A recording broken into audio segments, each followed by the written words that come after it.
Celui qui est Dieu et notre Seigneur.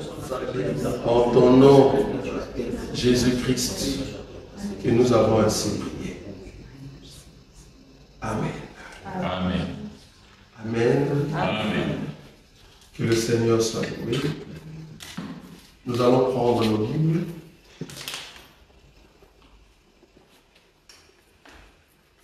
Nous allons prendre nos Bibles. Nous allons continuer notre enseignement. Notre enseignement sur la marche de l'Église. Donc nous continuons, comme je vous avais dit, c'est un grand enseignement. Donc je me dis, est-ce que les 5 mois sera vraiment suffisant ou pas? Parce que là, je trouve que je commence même à courir. Alors, le dimanche, on a entamé, au fait, la partie de ce que j'ai appelé la fois passée. La foi est une ferme assurance. Non, la foi est une démonstration de choses qu'on ne voit pas. Parce qu'on avait terminé déjà la première partie qui consistait à expliquer la foi est une ferme assurance de choses qu'on espère. Maintenant là, nous sommes dans la partie où je dis, nous devons démontrer Dieu. Si seulement nous sommes des dieux qui est venu de Dieu, on doit démontrer Dieu sur la terre. Or, nous démontrons Dieu par des dons. J'ai expliqué la fois passée que le don est catégorisé en 3. Nous avons des dons de révélation, les dons d'inspiration et les dons de puissance. Ça va? Et c'est là-bas dans les dons de révélation, c'est-à-dire qu'il faut que Dieu vous révèle quelque chose. C'est là-bas qu'on a parlé de paroles de sagesse, paroles de connaissance, la prophétie et discernement des esprits. En ce qui concerne les dons d'inspiration, il faut que tu sois inspiré pour manifester ces dons-là. Quand je dis inspiré, ici, je ne parle pas des inspirations des Écritures. Non, je parle ici de l'inspiration. Quand tu es dans la présence de Dieu, dans la mouvance du Saint-Esprit, c'est alors ces dons-là se manifestent. Donc, cela se manifeste par le biais du Saint-Esprit, c'est-à-dire parler en langue et interprétation de langue. C'est là-bas qu'on a touché beaucoup d'éléments. En tout cas, ça se trouve dans notre groupe. Et nous avons touché aussi les dons de puissance. Nous avons dit les dons dans les dons de puissance. Nous avons les dons de guérison. J'ai expliqué c'est quoi. Les dons de miracle, c'est quoi. Et les dons de foi. Pas de la foi, mais de foi. Très important. Je vous ai dit que ce don-là, il faut être sûr, convaincu que c'est le Seigneur qui t'a vraiment, réellement donné cela. Et tu le verras par exercice. Ça va? Quand tu vas commencer à t'exercer, c'est comme ça que tu le verras. Et ça sera quelque chose que tu ne forces pas. Tu l'as ou tu l'as pas. Tu ne forces pas. Si tu l'as, tu le verras s'accomplir. Tu vois? C'est comme un bien-aimé, un jour, il m'a dit, il y avait un frère en Christ. Lui, s'il prie pour toi, s'il prie pour toi parce que tu as un problème d'avoir, soi-disant, de jumeaux, voilà, tu es là. Donc, toi-même, tu te dis, j'ai besoin de jumeaux. Ok.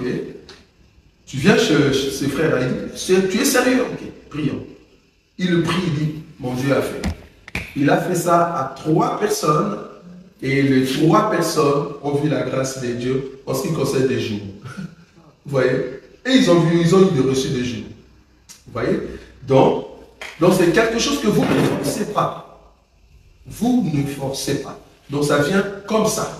Donc c'est comme ça les dons. Si tu as le Saint-Esprit et que tu as les dons, tu ne forces pas. Ça vient automatiquement et ça s'opère. Même au milieu de l'église.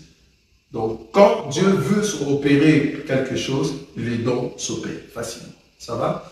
Donc voilà un peu ce qu'on avait à dire par rapport aux dons. Et du coup, la dernière partie qui nous a été restée, c'était maintenant le don ministériel. Parce que nous parlons sur la foi, c'est-à-dire comment on dit, la foi en Dieu. Parce qu'on a touché des doctrines, on est maintenant dans la foi en Dieu. Or, parmi les dons, nous avons aussi les dons ministériels. C'est pour ça que je dis aujourd'hui, je vais commencer la dernière partie de cet enseignement B, parce que le A, c'était les renoncements aux œuvres mortes. Le B, c'était au fait la foi en Dieu. Or, parmi la foi en Dieu, troisième élément, donc AB, pardon, 3. Maintenant, nous voulons toucher ce qu'on appelle le don ministériel. Ça va? Ok. Je suis dans Éphésiens. Éphésiens. Aujourd'hui, c'est juste l'introduction aussi pour cette partie. Éphésiens, chapitre. Le chapitre qui nous intéresse ici, c'est le chapitre 10. Je vais prendre Éphésiens chapitre, j'ai dit 4, hein, c'est ça? 4, oui. Voilà. Éphésiens chapitre 4, le verset 10. La Bible dit ceci, Éphésiens chapitre 4, le verset 10.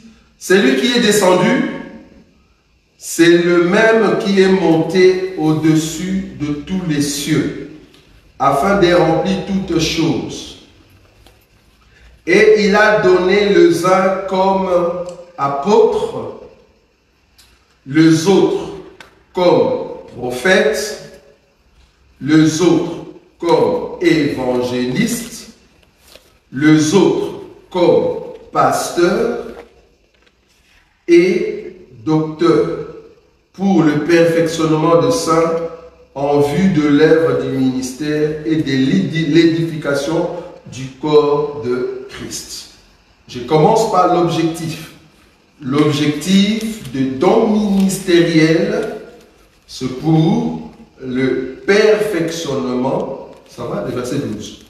C'est pour le perfectionnement des saints, ce n'est pas pour le perfectionnement des païens. On doit être d'accord. Hein? Tout ministre a été appelé pour perfectionner le saint, pas le païen. On est d'accord. Donc quand je prêche, quand nous disons nous prêchons aux païens, en réalité nous prêchons ceux qui ont été prédestinés à recevoir notre enseignement. Vous voyez la nuance? C'est pas que ce sont des païens, non. Et ça, c'est ce qu'on appelle une évangélisation. Parce qu'en réalité, dans le milieu païen, qu'est-ce qu'on fait? On fait une évangélisation. Ah, on va comprendre maintenant le rôle de l'évangéliste. Je ne sais pas si vous voyez là où je suis. Parce que je vais toujours illustrer. Parce que par illustration, vous saurez maintenant, en fait, comment avoir cet enseignement du coup. L'enseignement sur le saint ministère.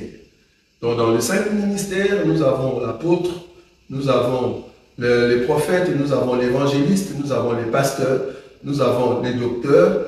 C'est tout. J'ai cité les 5. Hein? Apôtre, prophète, évangéliste, docteur et pasteur. Ça va? 5. Maintenant, je commence par les buts. Les buts du ministère. Je le répète ici parce que si vous avez les buts du ministère, vous allez comprendre directement le ministère que tu as, comment tu peux l'exercer. Sinon, tu vas te dire, ah mais pourquoi tu prêches ici, pourquoi ne pas aller en prison? Tu vois comme d'autres personnes disent, pourquoi ne pas aller en prison? Ben attendez, je veux aller en prison parce que le Seigneur m'a recommandé d'aller là-bas. Jésus, la Bible dit, je crois qu'il y a une écriture, frère Patou va nous chercher cela. Il y a une écriture où on parlait, c'est Jésus qui parlait, il dit, n'est-ce pas au temps d'Élie, il y avait beaucoup de veuves, mais cependant Élie n'est allé que dans la maison de la veuve de Sarepta. Pourquoi Jésus a dit cela? Jésus voulait dire, il y a beaucoup de malades, n'est-ce pas, au milieu de vous, mais c'est seulement à ce peuple-là que je dois annoncer la parole. Je ne sais pas si vous voyez la nuance. Donc, en d'autres termes, le ministre, même s'il fait des dons de miracles ou sorte de guérison, tu ne vas pas nous dire, mais au lieu de le faire à l'église, va seulement à l'hôpital, commence à guérir tout le monde. Non, ce n'est pas comme ça que ça se passe. Il faut que le malade vienne auprès du docteur. Ce n'est pas au docteur d'aller chercher, moi je suis docteur, qui est malade? Mais non, ce n'est pas comme ça. Donc, du coup, ici, le ministère, c'est seulement pour les saints.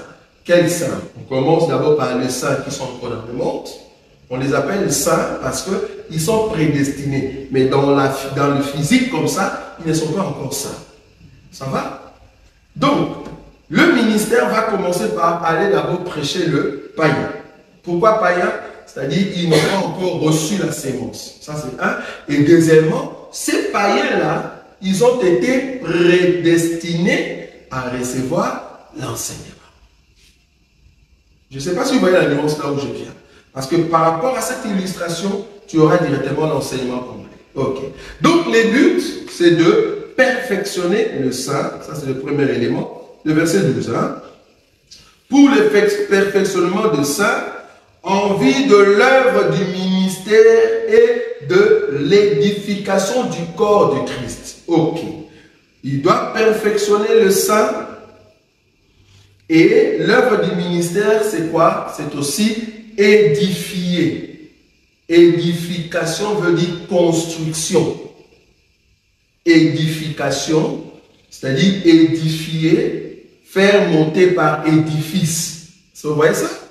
Donc, édification ou bien édifier veut dire je veux commencer à construire. Donc, le ministère construit l'église. Donc, but du ministère, c'est comment commencer à construire ce qu'on appelle la maison des dieux, c'est-à-dire l'épouse du Christ. En d'autres termes, c'est le ministère qui crée Ève.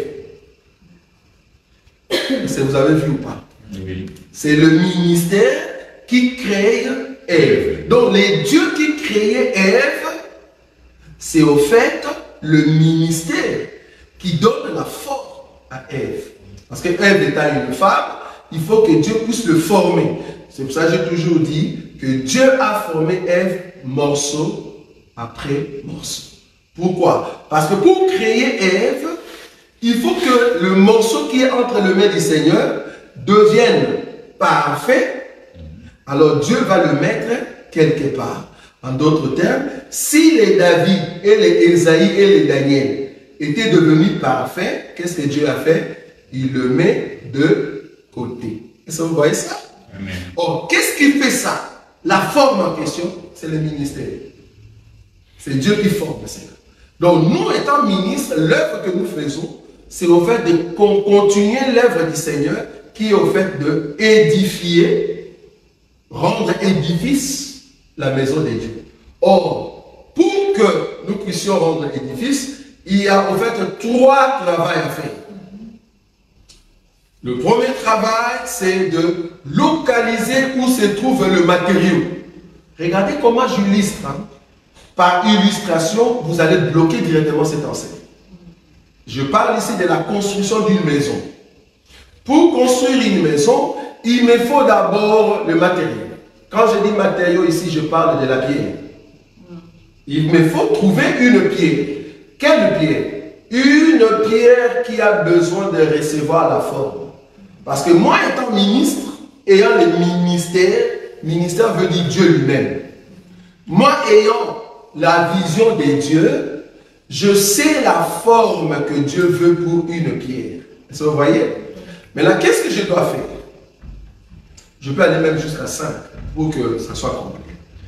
Au lieu de 3. Donc, le premier travail, c'est localiser où se trouvent les pierres. Ok? Si je localise la pierre, je prends la pierre, je dois tailler cette pierre. Vous voyez ça? Tailler par quelle forme? Tailler par rapport à la forme de la vision du ministère qui est Dieu lui-même. Moi, étant ministre, j'ai au fait la vision des dieux, je cherche les matériaux, je commence à donner la forme à cette pierre. Pourquoi? Parce que la pierre doit être jointe à une autre pierre. Vous voyez, c'est là. Si la pierre que je taille n'a pas la forme, on ne saura pas le placer dans l'édifice. Vous voyez? Donc, le travail que je dois faire premièrement, c'est de trouver d'abord la pierre. Ok. Maintenant, il faut prendre cette pierre, l'amener là où on appelle carrière. Il y a cette écriture là, je crois, quelque part. On va tout ça, on va voir. Parce que je suis encore dans l'introduction. Il y a ce qu'on appelle carrière. Dans la carrière, il faut maintenant commencer à tailler ce qu'on appelle la pierre. Quand la pierre subit au fait de coups, ça va? De coups sur la pierre, pour avoir la forme, maintenant on va prendre cette forme, on va les placer tout près de l'autre forme, l'autre pierre. Et entre les deux pierres, on met ce qu'on appelle du ciment. On est d'accord? Ou bien bitume, dans d'autres. Bitume, c'est le mélange de paille avec la pâte. Et il faut le coller. C'est ça, non? C'est ça le bitume. Voilà. Maintenant, il faut mettre quelque chose qui colle. Hein, la pâte en question. Normalement, c'est ça le bitume. Voilà. C'est un peu ce genre. Non, je ne sais pas pourquoi Israël en Égypte. Donc, la matière en question qui formait le ciment, en tout cas, ça s'appelle bitume. Quelque chose comme ça. C'est-à-dire, bitume vient se mettre au milieu pour que les deux pierres restent ensemble. C'est comme nous, ce qu'on utilise aujourd'hui, qu'on appelle le ciment. Ou soit le col. Donc le col, ou soit dans l'arche de Noé, c'est ce qu'on appelle le poids. C'était le poids, c'était du goudron. Mais là-bas, on appelle poids. C'est-à-dire P-O-I-X, poids. C'était mettre le poids où sur le bois de gopher. Pourquoi? Pour empêcher que l'espace entre les deux bois, alors que les bois ont déjà reçu la forme. C'est pas que le bois n'a pas la forme. Le bois a la forme, mais le problème est que si je prends la forme du morceau A, je viens le mettre directement auprès du morceau B, vouloir ou pas, si ça flotte sur l'eau, ben l'eau va entrer. Donc, les deux, ils ne sauront pas se coller. Les deux, ils ne peuvent pas s'aimer. Les deux, ils ne peuvent pas être amis ou frères, étant donné qu'il n'y a pas le col, étant donné qu'il n'y a pas le ciment. C'est le ciment qui nous unit. Vous voyez ça ou pas? S'il n'y a pas de ciment, l'eau va passer. Et chacun va suivre son pas. Et même la maison, si ça bouge, ben, il n'y a pas de ciment. Parce que chacun bouge à sa manière. C'est vrai qu'on t'a ramassé, on t'a pris comme étant une pierre, on t'a donné la forme, c'est bien. Ça, c'est pour la perfection. On te rend perfectionné. On te perfectionne. Mais pour l'édification, ça change. Je parle de deux mots ici. Perfectionner la pierre, parce que c'était malforme, informe. Mais il faut à un moment maintenant mettre ce morceau-là pour l'édifice. Est-ce que vous voyez ça? Or, l'édifice, il faut le mettre à côté de l'autre aussi qui avait reçu la perfection. Donc, il faut que vous deux, vous soyez unis par le lien du ciment. Vous avez déjà compris. Vous voyez? C'est ça l'œuvre du ministère. Donc, le ministère est là pour deux choses dans votre vie. C'est-à-dire, donc, trois. Disons trois. Donc, je commence d'abord par trois. Vous recherchez. Et quand tu es trouvé, gloire à Dieu, il faut qu'on puisse vous tailler. Après avoir taillé, il faut maintenant que le ciment vienne pour vous mettre dans l'amour envers l'autre. Sinon, vous serez seul, marchant comme tu veux. Or, c'est le ciment qui vous sert. Si tu ne sais pas quitter tout près de moi, si je ne sais pas t'abandonner, c'est parce qu'il y a un ciment qui nous colle. Il faut qu'il y ait un marteau pour briser le ciment et là-bas, je peux te lâcher. Je ne sais pas si vous voyez. C'est-à-dire, les deux briques sont collées par le ciment. Est-ce que vous avez vu ça? C'est ça, en fait, le ministère pour l'Église. Nous tous, nous étions des pierres que Dieu a jetées sur la terre. Parce que nous venons de Dieu. Maintenant, quand l'évangile, la parole arrive, la parole fait le choix. Ce n'est pas toutes les pierres qu'il faut prendre. Dieu n'a pas pris toute la terre pour former un homme. Dieu a choisi une quantité de terre pour former Adam. Cette quantité-là, Dieu connaissait cette quantité-là avant même que la quantité soit là. Est-ce que vous voyez cela? Amen. Il pouvait dire, je prends chaque morceau n'importe où je mélange. Non, Dieu a pris une quantité de terre. La quantité que Dieu a pris, c'est ce que nous appelons dans notre évangile, laissez venir à moi tous ceux qui ont écouté l'évangile, c'est-à-dire beaucoup d'appelés. Ça va? Beaucoup d'appelés. C'est-à-dire Dieu va appeler toute cette terre-là à venir. Maintenant que beaucoup d'appelés sont venus, il faut maintenant commencer à tailler d'autres. Est-ce que vous voyez? Il y a d'autres qu'on taille pour perfectionner. Perfectionner pour que ceux-là qui sont perfectionnés soient saints. Et quand ils ont reçu le titre de la sainteté, alors on peut le mettre dans l'édifice parce qu'ils sont cimentés et c'est là-bas qu'ils forment un corps. Parce qu'il ne faut pas oublier, nous étant église, nous avons deux corps. Nous avons le corps qu'on appelle la Vierge sage et le corps qu'on appelle la Vierge folle. La Vierge folle forme tout un corps. Et la Vierge sage forme aussi tout un corps. Donc aujourd'hui, tous ceux qui seront perfectionnés et amenés à l'édifice, ils forment un corps. S'ils doivent monter, ils montent comme un corps. Je ne sais pas si vous voyez ça. Voilà. Or, l'œuvre en question, c'est ça les ministères. Les ministères doivent faire cette œuvre-là. Or, les ministères ne peuvent pas le faire seuls.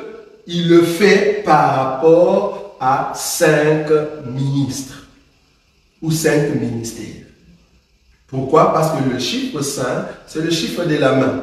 Donc, pour créer, Dieu avait besoin de sa main.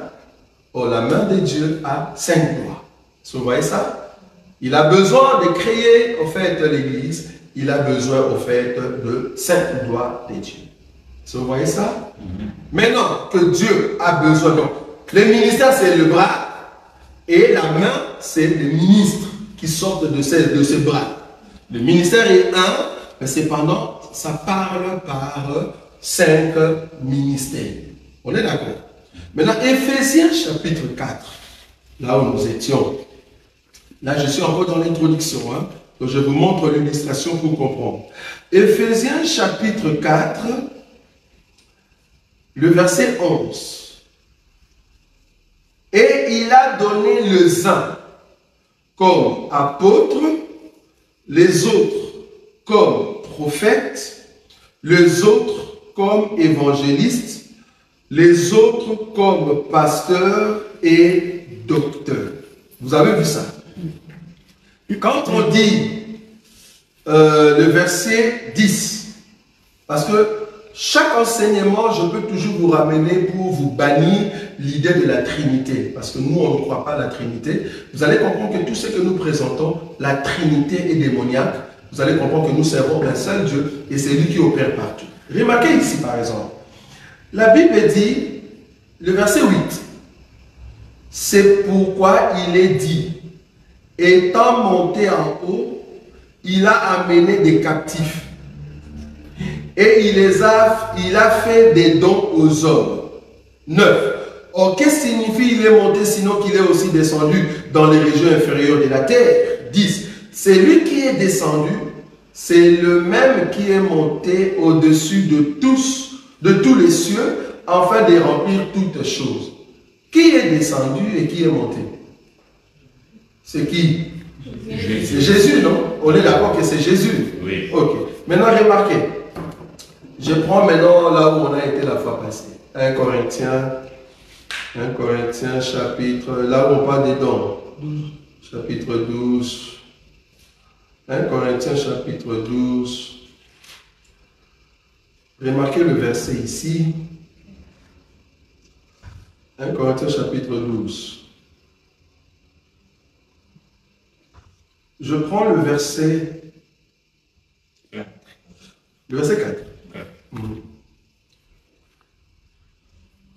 Il y a diversité des dons, mais le même.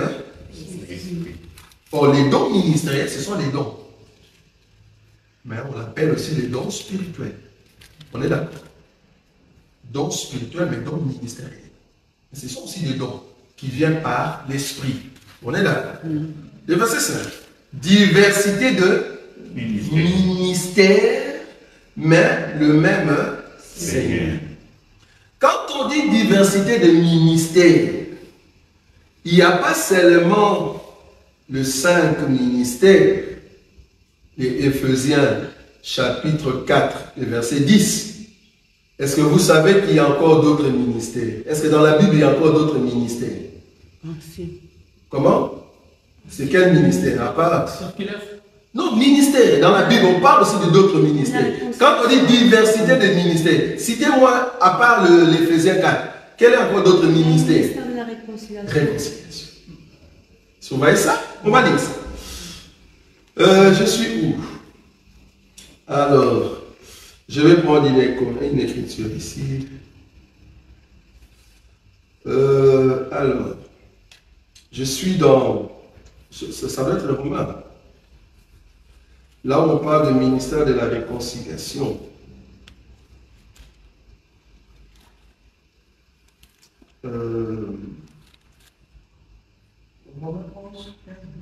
C'est ça?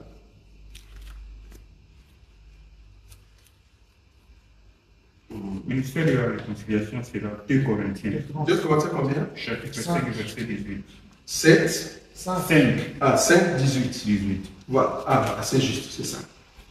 Donc, et tout cela vient des dieux qui nous... Non, je répète le verset 17. Si quelqu'un est en Christ, il est une nouvelle créature. Ça va? Les choses anciennes sont passées. Voici, toutes choses sont devenues nouvelles.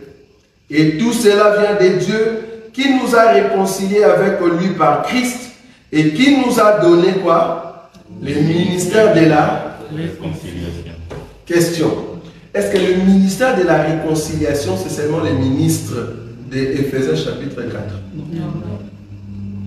Donc, un chrétien a aussi un ministère. Mais quelle est la différence de ce ministère ici avec Éphésiens chapitre 4, à partir du verset 10?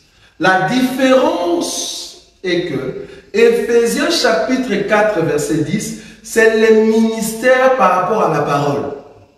C'est le ministère de la parole. C'est au fait Actes chapitre 6. On va lire. Actes chapitre 6. Remarquez Actes chapitre 6. Le verset 3. Non, le verset 2. Le 12. Convoquèrent la multitude de disciples. Ah oui. Donc il y avait beaucoup de disciples.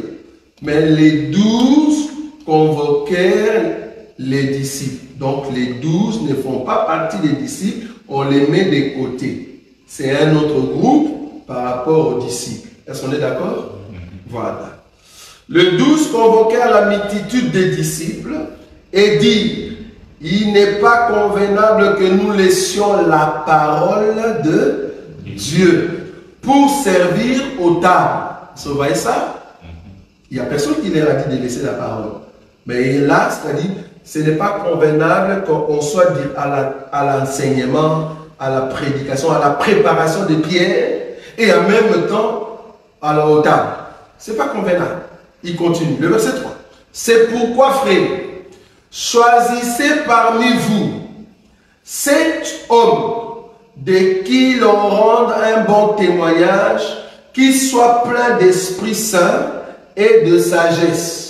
Qui soient pleins d'Esprit Saint et de sagesse. Donc, ce sont des frères et des sœurs, ceux qui ont l'Esprit de Dieu, remplis du Saint-Esprit et qui ont la sagesse. Quand on dit sagesse, ce ne sont pas des vieux qui ont en fait le don des paroles de sagesse. Vous voyez ça? Ils ont les dons, remplis du Saint-Esprit. Ils ont la sagesse. Ils ont cette grâce-là de la sagesse. Choisissez parmi vous maintenant ceux qui ont ces critères-là, parmi vous les disciples, pas nous les ministres, vous les disciples. Choisissez ceux qui sont remplis du Saint-Esprit, ils ont un bon témoignage et ils ont la sagesse. Qu'est-ce que vous allez faire avec ces gens-là? Donc on continue. Voilà le verset 3. Et que nous chargerons de faire. Voilà, que nous, ouais, là nous sommes dans quel verset 3 toujours. Verset 3. Le verset 3. Donc, c'est pourquoi, frère, choisissez parmi vous 7 hommes de qui l'on rende un bon témoignage, qui soient pleins d'Esprit Saint et de sagesse, et que nous chargerons de cet emploi de distribution des pains. Ok? Le verset 4. Et nous, vous voyez la différence? Et nous continuerons à nous appliquer à quoi? À la prière et ok. Vous avez vu ça? Ça, c'est le ministère. Un ministre dans l'église. Premier rôle d'un ministre, c'est d'abord la prière et la parole. Si tu es fort dans la prière, tu es fort dans la parole, en tout cas, nous les disciples, nous sommes convaincus que tu as la grâce ministérielle. Il y a d'autres qui sont forts dans la prière, faibles dans l'enseignement, dans la parole. Tu n'es pas encore ministre. Il y a d'autres qui sont forts dans la parole, mais faibles dans la prière. Mais tu n'es pas ministre, bien-aimé. Même si tu expliques, tu n'es pas encore. Tu peux aspirer, même si tu l'expliques. Mais bon, le problème avec nous les hommes, on tape trop là où il y a l'enseignement, ou soit on tape trop là où il y a la prière. C'est ça l'erreur. C'est vraiment ça l'erreur. Parce que quand Jésus a choisi les disciples, bon, on est d'accord, quand il les a choisis, ils n'étaient pas encore des ministres. J'aimerais souligner ça. Il n'y a personne qui peut me contredire. Quand Jésus a choisi les disciples, aucun d'eux était ministre. C'était des frères capables, des bien-aimés qui aspiraient au ministère en attendant qu'ils aient la confirmation. C'était le temps de la formation. Parce que pour devenir ministre, vouloir ou pas, il faut avoir le Saint-Esprit. Oh, tous n'avaient pas le Saint-Esprit. Oui ou non? Amen. Ils n'avaient pas le Saint-Esprit, c'était des inconvertis. Comment on va les appeler ministres à ces moments-là? Ils n'étaient pas des ministres. C'était des inconvertis. Ce n'est qu'au jour de la Pentecôte, 10 jours après. Donc c'était pendant 10 jours que c'était vraiment totalement des païens. Parce que même Jésus n'était pas là et le Saint-Esprit non plus. À part peut-être l'enseignement qu'ils ont reçu et le souffle que Jésus a dit, il souffla sur eux, recevait le Saint-Esprit. À part ça. Mais le Saint-Esprit n'était pas là. Bon, quand Jésus n'était pas là, c'est dit dans leur vie, parce qu'il faut le recevoir, il faut l'avoir. Et Jésus non plus n'était pas sur la terre. Mais du moins, ils avaient l'enseignement. Ils avaient l'enseignement. C'est ça qui fait la différence entre ces ministres ou ces disciples-là et les païens. Maintenant, quand le Saint-Esprit est venu, c'est comme ça qu'ils sont devenus confirmés que vous êtes maintenant des ministres. Pourquoi? Parce que là, maintenant, ils vont prier très fort. Souvenez-vous, quand ils étaient avec Jésus, ils dormaient. Ce sont de faux ministres qui ne savent pas prier, oui ou non? Oui. Mais oui, pendant 1 heure, ils ne savent pas prier. Or, un ministre, c'est la prière et l'enseignement. Oui ou non? Oui. Ils n'étaient pas des ministres, ils ne savaient pas prier ne plus qu'1 heure. Même Jésus a dit, mais attendez, ne plus qu'1 heure. Un ministre qui ne sait pas prier ne plus qu'1 heure. Il y a un souci? Il y a un grand problème. C'est la prière et l'enseignement. 2. Donc, Pierre a dit ça. Il a fait la différence entre les disciples et les ministres. C'est ça qui fait la différence. Donc, tout peuple peut avoir le ministère de la réconciliation. Réconcilier qui est qui? Je peux t'aider à t'exhorter, frère. Abandonne les mondes. Il ne faut pas demeurer dans les mondes. Pourquoi tu continues dans les péchés? Je sais te dire ça. Réconcilie-toi avec ton Dieu. Va demander pardon à ton Dieu. Ça, ce n'est pas la prédication. Tu n'es pas obligé d'être ministre pour dire ça. Tu amènes la personne dans la réflexion pour qu'il puisse se réconcilier avec Dieu. Si j'ai un problème avec mon frère, j'ai un problème avec Emmanuel, et que tu viens me conseiller, ah, mon frère, va trouver ton frère, hein, afin que ton frère puisse, vous puissiez rentrer ensemble. Si seulement tu avais mal, soit tu t'es senti, comme on dit, aigri dans ton cœur, va demander pardon. Va demander pardon et que les problèmes soient traités entre vous deux. C'est juste un conseil, tu nous réconcilies. Le ministère de la réconciliation, tu n'es pas obligé d'être pasteur. Bien que le pasteur peut le faire encore plus mieux, parce qu'il a l'enseignement. Mais ça, c'est tout disciple qui peut le faire. Tu n'es pas obligé d'être pasteur. Tu n'es pas obligé d'être prophète ou apôtre. Non. C'est un ministère de la réconciliation. Donc, tout peuple de Dieu doit être un ministre. Pas ministre de la parole, mais ministre de la réconciliation. Un frère qui ne vient pas à l'église, une soeur qui ne vient pas à l'église, tu sais réconcilier cette soeur-là avec son église? Oui ou non? Voilà. Tu le réconcilies. Tu le réconcilies. Tu dis, sœur, pourquoi tu ne viens pas? Ces derniers temps, on ne te voit pas. Pourquoi? C'est quoi les problèmes? Ah non, je te fatigué, voilà, vraiment. Essaye de te relever. et rentre dans la présence de Dieu. Ce n'est pas un problème. C'est parce que tu as en toi le ministère de la réconciliation. C'est-à-dire là où il n'y avait plus l'amour, là où il n'y avait plus la force de continuer, toi tu sais me donner une exhortation et je continue la marche. Tu n'es pas un ministre. Tu n'es pas un ministre. Et si tu es rempli du Saint-Esprit, si tu es rempli du Saint-Esprit, si tu sais et donner de telles exhortations, tu peux, je le dis, tu peux même, si tu crains Dieu, que tu es rempli du Saint-Esprit, et que tu as la sagesse en toi, et que tu as un bon témoignage, alors que tu n'es pas ministre de la parole, tu as les droits de baptiser. Là, il y aura des réactions. Là, j'attends des réactions en ligne. Je répète, si tu as un bon témoignage, tu es plein du Saint-Esprit, et que tu as la sagesse, si tu as un bon témoignage au milieu de nous et que tu as encore le Saint-Esprit en abondance, les dons se manifestent, tu crains Dieu, tu peux baptiser. Une femme. Attention, là ça devient très dangereux. Merci, c'est très bien pour la question. Là, le frère a demandé, même une femme, c'est très bien. Parce que, pourquoi je dis ça? Je parle par rapport aux frères. Pourquoi? Parce que même le baptême, tu verras que c'est une position d'autorité par rapport à la personne qui reçoit les baptêmes. Donc du coup, c'est là-bas. Parce qu'il faut toujours ajouter, comme j'ai dit, hein, l'enseignement, c'est un puzzle. Quand tu veux faire quelque chose, dis-toi, est-ce qu'il n'y a pas une autre écriture qui me condamne? Ici, je parle en général. Maintenant, si on me pose la question, est-ce qu'une femme qui a le Saint-Esprit, qui a un bon témoignage, et qui a l'esprit de la sagesse, est-ce que cette femme peut baptiser? Je veux dire non. Pourquoi? Parce qu'il y a une autre écriture qui vient par rapport, pour donner le baptême, il te faut ce qu'on appelle l'autorité. C'est compliqué. Mais pourquoi moi je soutiens ça? C'est par rapport aux 7 hommes qu'on a choisis. Les critères pour choisir le 7, c'est le 3.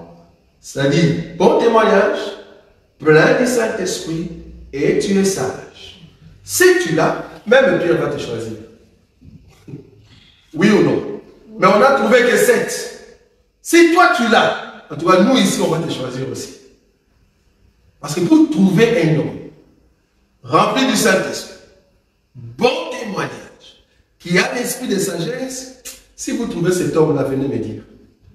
Nous allons en tout cas les choisir au milieu de nous, afin qu'ils puissent œuvrer comme il faut. Oui. En fait, je veux savoir comment Jésus a envoyé ses disciples pour baptiser. À l'époque, les disciples, ils n'avaient pas encore le Saint-Esprit. Merci beaucoup. Très bien. Ça, maintenant, le Saint-Esprit était représenté par lui-même Jésus. Parce que le fait que Jésus est avec eux, c'est lui en fait Dieu. Je ne sais pas si tu vois. Recommandation en fait. Comment? Par recommandation. Oui, recommandation. La recommandation en soi, c'est l'espoir. Jésus, ça c'est Jésus homme. Mais la parole en soi, c'est ça l'esprit. Ça va? Jésus qui dit fais ça, c'est l'esprit en fait. Ça va? Donc là, le Saint-Esprit, c'est Jésus lui-même. Mais tu vas voir que là où il n'y a pas le Saint-Esprit, là où il n'y a pas Jésus, tu ne peux pas donner les baptêmes, parce que les baptêmes en soi est faux. Preuve, les baptêmes que Jean a donnés, si tu restes dans ces baptêmes-là, ton baptême est faux. Il ne faut pas rester dans ces baptêmes-là. Il faut maintenant aller vers Jésus pour que ton baptême devienne vrai. Tu vois? Donc tu peux recevoir ces baptêmes-là, mais c'est faux. Donc du coup, il faut que l'Esprit, c'est-à-dire Christ, soit là, le centre. Si Christ est le centre, là c'est là. Mais ici, si j'ai touché les 3 critères, c'est par rapport à Actes chapitre 6.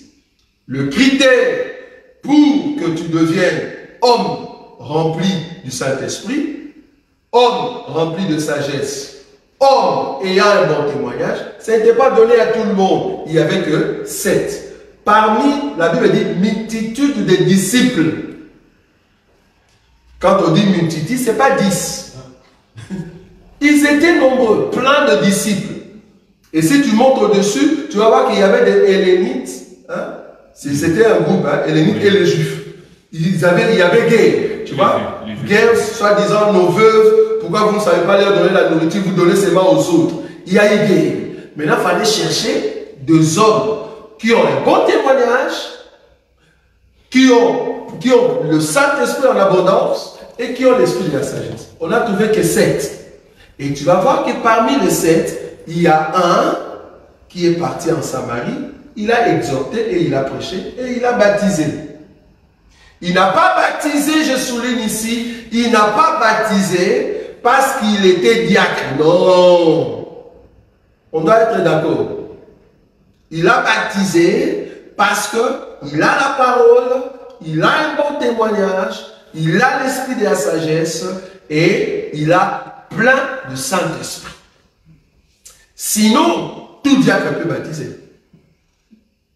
Même un sorcier. Nous avons vu dans des églises où un diacre c'est un sorcier. Là, il y a un souci. Qui l'avait choisi? Comment? Qui l'avait choisi? Qui ça, les diacres? Les diacres sorciers. Ça, je ne sais pas. Ça, il faut aller demander au pasteur. Un diacre sorcier. Parce qu'aujourd'hui, il y a des ministres sorciers, oui ou non? Oui. Tu as peur de dire oui? Oui. Il y a des ministres sorciers, oui.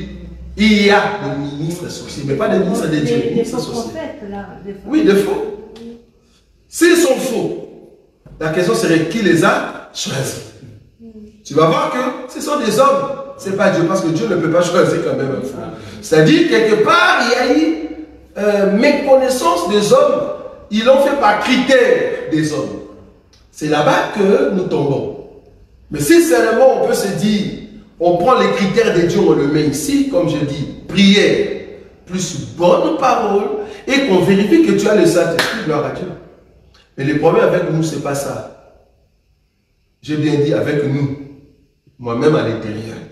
Le problème avec nous, ce n'est pas ça. Nous, on regarde, ah, cette personne, il prêche bien. L'autre, ah, il prie bien. Ok. Pourquoi ne pas aller vite à la maison, comme on dit? Pourquoi ne pas reconnaître? Quand même, on a déjà fait quand même 5 ans, 7 ans. Pourquoi ne pas le reconnaître? Erreur. Je répète ici, erreur. Parce que quand les disciples, pardon, les apôtres ont dit aux disciples, allez choisir parmi vous 7. Ce n'était pas les mêmes jours. Ils ont pris leur temps d'examiner. Ils ont pris les 3 critères. Ils commencent d'abord, bon témoignage. Ok, 100 personnes, bon témoignage. Ok, bon témoignage plus plein du Saint-Esprit. Ah, dans les 100, on descend à 37. Ok, on reste avec les 37. Vous voyez? Donc par élimination. Ils ont commencé à éliminer. C'est-à-dire trouver une personne qui a un bon témoignage, plein du Saint-Esprit et ayant l'esprit de sagesse, ils n'ont eu que 7. Il n'y avait pas beaucoup. Ça, donc, ça doit être notre façon de voir. Et comment choisir un homme de Dieu? On doit aller par là. Maintenant, nous étant hommes de Dieu, maintenant, c'est ce qu'on doit faire. On commence par là. C'est-à-dire, un bon témoignage, rempli du Saint-Esprit, l'esprit de sagesse, parce qu'il y a des hommes de Dieu qui ne sont pas sages. Ils parlent de n'importe quoi. Tu n'as pas la sagesse. Tu vois un vieux, tu le traites comme un petit. Tu n'es pas sage. Tu manques la sagesse. Parce qu'une personne qui est sage, elle respecte même le vieux. Même dans les principes des hommes. Même si tu es ministre. Ah, tu vas prendre l'écriture. Paul a dit à Timothée que personne ne minimise. Attendez, tu n'as rien compris de ce que Paul dit à Timothée là-bas. On a bien dit que personne ne minimise ton ministère. Mais si le vieux ne minimise pas ton ministère, c'est juste un conseil qu'on t'a donné. C'est toi qui minimises le vieux. C'est parce que tu manques la sagesse. Or, nous aujourd'hui, ce qu'on doit faire, critères pour être maintenant ministre, il faut avoir 5 critères. 5, c'est-à-dire bon témoignage, rempli du Saint-Esprit, sage, prière, plus parole. Si tu as ça, ministre accompli. Ministre accompli. Pourquoi? Parce que tu as déjà ce qu'est un disciple. Un disciple bien éduqué. Ah, c'est-à-dire les 3 premiers. C'est-à-dire tu as un bon témoignage, tu as le Saint-Esprit rempli, tu as l'esprit de la sagesse. C'est très important pour la sagesse. Parce qu'avec la sagesse, tu sais comment gérer même les mamans qui viennent à l'église. Une maman qui a des enfants, son premier enfant a 35 ans, Et toi, un jeune garçon, tu n'as que 29 ans. Parce que tu es ministre et que tu parles et que tu prêches, tu ne sais pas respecter ces mamans-là. Tu n'es pas sage. Je ne sais pas si vous voyez là où je suis. Il te faut la sagesse. Comment parler? Paul a dit à Timothée, tu dois apprendre comment parler aux vieillards. Timothée était jeune. Mais comment parler aux vieillards? On ne parle pas n'importe comment. Tu n'es pas sage? Tu manques la sagesse? Donc, ce que les disciples doivent avoir, tu ne l'as pas. Maintenant, comment tu es devenu ministre? C'est par l'erreur de nous autres, des hommes. Comme ça, prochainement, que Dieu nous aide, que cela ne vienne plus. Amen. C'est l'erreur, nous les reconnaissons. Rempli du Saint-Esprit, bon témoignage, sagesse, plus prière et parole. Quand nous vérifions le 5, nous voyons que c'est bon, alors là tu as accompli. Là nous sommes sûrs que partout, même si on t'avoue à Samarie, là-bas même si tu n'es pas encore ministre, mais du moins nous savons que les 3 critères là, le premier, étant disciple, tu vas respecter tout le monde partout où tu vas passer. Quand nous allons venir nous demander quel est le témoignage de ses frères, on va nous dire c'est bon. Pourquoi? Parce que le critère qu'on avait choisi, c'est d'abord qu'il faut avoir un bon témoignage. Parce que celui qui a un bon témoignage, partout où tu vas passer, tu auras toujours le bon témoignage. Maintenant, pour devenir maintenant ministre, il faut les 3 plus prière et l'enseignement. Parce qu'aujourd'hui, nous avons des hommes de Dieu, les 3, ils n'ont pas. On a vu seulement l'enseignement, il prêche bien, il déchire. Nous disons, ah, c'est un homme de Dieu, pour moi c'est un ministre. Non, il y a encore beaucoup de choses qu'il faut voir. Déjà, rien que les témoignages.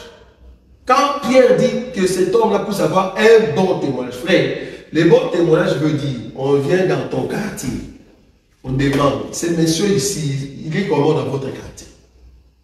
Ah non, le monsieur est bon, hein. Il ne court pas derrière le fille, non, non, non. Est-ce qu'on ne l'a pas attrapé dans la forêt avec une fille? Non, non, non. Ça c'est bon, ok, on laisse la maison. On va dans ton école. Tes amis. On doit appeler, on doit savoir. Ce n'est pas seulement quelqu'un qui sort, baf, il vient dans un milieu, on ne sait pas là où tu viens, qu'est-ce que tu as fait. Peut-être tu as tué, peut-être là-bas tu étais kidnappeur. Tu as kidnappé les gens, tu as vendu là-bas des gorges. Tu as vendu des reins. Là-bas, tu fuis maintenant à Zanzibar. Tu viens nous rejoindre ici en Belgique. Le but, ce n'est pas vraiment être ministre, mais le but, c'est pour nous couper aussi et vendre nos reins. Mais on ne sait pas. Kidnappeur. Ça fait rage, ces histoires de kidnappeurs. Il faut faire attention. Les vendredis, je vais en parler. Les pasteurs kidnappeurs. Nous avons des pasteurs kidnappeurs. Il faut maintenant le rechercher, ces gens-là. Je vais en parler les vendredis. Donc, des ministres qui sont là, on ne sait pas le passé. Qu'est-ce qui s'est passé? Peut-être là-bas, il était en prison. On ne sait pas si tu as été en prison. Et puis tu vas nous dire, non, là, j'étais encore païen. Alors que c'est faux. Tu nous dis, parce que là, nous sommes en 2023, non? Tu nous dis que non, là, j'étais encore païen. Quand tu es venu, on reste avec toi pendant 3, 4, 5 ans. Tu es devenu ministre. Depuis que tu es avec nous, ça fait 5 ans. Mais alors que tu nous disais que là, j'étais encore païen, je n'avais pas cet enseignement, et le gars vous fait sortir tous les temps qu'il a passé là-bas. Il dit par exemple, non, j'ai déjà 20 ans dans les choses de Dieu. On se dit, mais attendez, quand tu étais venu, tu étais kidnappeur, non? Tu avais fait sortir des reins. Ça aussi, tu comptes. Parce que j'ai vu un homme de Dieu qui nous a dit, j'ai 50 ans de ministère, mais les mêmes hommes, on l'a attrapé plusieurs fois à l'hôtel. Les mêmes hommes, il a déjà abandonné sa femme au Congo. Les mêmes hommes, a épousé 4 femmes ici en Europe. Et les mêmes hommes, aujourd'hui, il est au Congo avec une autre femme. Mais il compte toutes les années là, dans son ministère. Est-ce que vous êtes sérieux? Ça va pas? Donc toi, ton ministère, bon, même quand tu faisais les péchés, le ministère continuait. Donc c'est un Saint-Esprit qui dit, fais tous les péchés, ce que tu veux, ton ministère continue. Donc, si tu fais 60 ans dans les péchés, tu as tué les gens, tu as escroqué les gens, tu as fait les bingos. J'ai vu un pasteur qui a fait des bingos. Ce qu'on appelle Pondi. Je ne sais pas si vous connaissez Pondi. Pondi, c'est quoi? J'appelle frère Emmanuel, j'appelle frère Patou, j'ai dit, j'ai une affaire. Si tu me donnes 250, ce qui fait 500, et moi-même je vais mettre 250, ça fait 750, on va l'amener quelque part et ça va générer de l'argent. Mais à condition que vous deux, vous ayez aussi deux personnes. Et prochainement, vous allez amener 2. Ça fait 2 plus toi, ça fait 3. Ça fait 6 plus moi, ça fait 7. Nous rajoutons 250. Et c'est comme ça que ça monte ce qu'on appelle pyramide Ponzi. Et il y avait des hommes de Dieu qui étaient là-dedans. Alors que c'est de mafia. Mais des hommes de Dieu étaient dedans. Mais pendant tout ce temps-là, dans le mafia de Ponzi, il compte toujours son ministère. Mais attendez, on ne sait pas, mais tu as combien d'années dans le ministère? Combien d'années? Parce qu'il y a un moment quand même, dans ces ministères-là, même dans les choses de... Tu étais magicien, tu es parti par exemple prendre tout ce qu'on appelle cabale juif, tout ce qui est cabale juif. Tu as pris, comme on dit, comment on dit? Les kippas. C'est ça kippa. Ils ont mis des kippas avec des bougies rouges et après un moment tu viens, ah non, je me répands de tout ce que j'avais fait, maintenant je vais suivre Jésus, on prie pour toi, on te délivre, 3 ans après, nous on te reconnaît, et puis tu nous fais sortir, j'ai 20 ans de ministère. Donc, même quand tu étais magicien, tu as mis ça dans le ministère. Soyons sérieux. Qui ment? Qui ment? Pendant ce temps-là, tu n'étais pas ministre parce que tu étais magicien. Tu l'as reconnu. Tu faisais des bougies rouges, des pratiques bizarres, mais ce n'était pas les choses de Dieu. Pourquoi tu dis 20 ans de ministère alors que depuis que tu es venu, on t'a délivré, ça fait seulement 1 année? On s'est dit, mais attendez, est-ce que vous courez derrière les années ministérielles pour qu'on vous considère? Non, il y a un souci. Il y a un souci. Et tout ça, c'est parce qu'on n'a pas vérifié le critère d'un bon disciple. Un bon disciple doit avoir les 3 critères. Les 3 critères d'un bon disciple, c'est lui que le Pierre peut choisir. Parmi la multitude des disciples, les 3 critères, c'est quoi? D'abord, un bon témoignage, rempli du Saint-Esprit, esprit de sagesse. C'est alors qu'on peut prendre un tel disciple et un jour, s'il aspire au ministère, gloire à Dieu, on peut l'amener maintenant dans les camps des ministres. Là, maintenant, il faut rajouter la prière et l'enseignement. Il a les 5. Alors, c'est un ministre accompli. Donc, tout peuple de Dieu a ce qu'on appelle le ministère de la réconciliation. Ça, c'est vraiment l'introduction.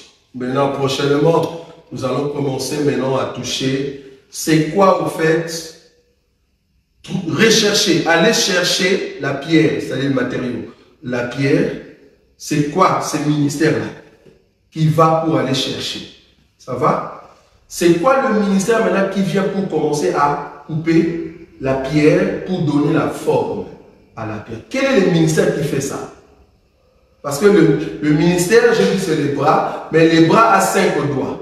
Il faut que ces bras commencent à faire le 5 mouvements. Donc il y a un mouvement d'aller chercher, je vais l'expliquer. C'est quoi le mouvement de tailler? C'est quoi le mouvement de prendre et de placer? C'est quoi le mouvement ou le ministère de prendre le ciment qui est au fait Dieu lui-même pour qu'il descende, pour qu'il vienne afin de coller les 2 pierres? Et c'est quoi le mouvement qui calcule?